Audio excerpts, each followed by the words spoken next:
Kereta baru sebulan tapi dah ada watermark guys. Boleh tengok. So macam mana kita nak settlekan masalah ni? Jom tengok. Owner komplain memang kereta dia ni baru je beli daripada showroom tapi cepat je naik watermark. Lagi-lagi body warna hitam ni guys, kalau tak jaga memang.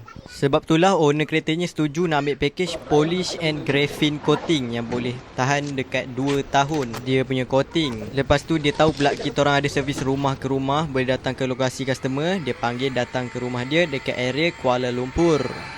Ini kami tengah buat step cutting untuk hilangkan watermark yang degil tadi. Belah kanan ni sebelum polishing memang banyak watermark, belah kiri ni selepas polishing.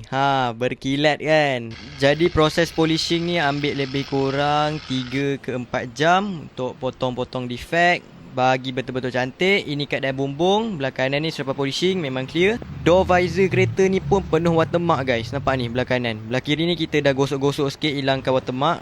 Baru cantik.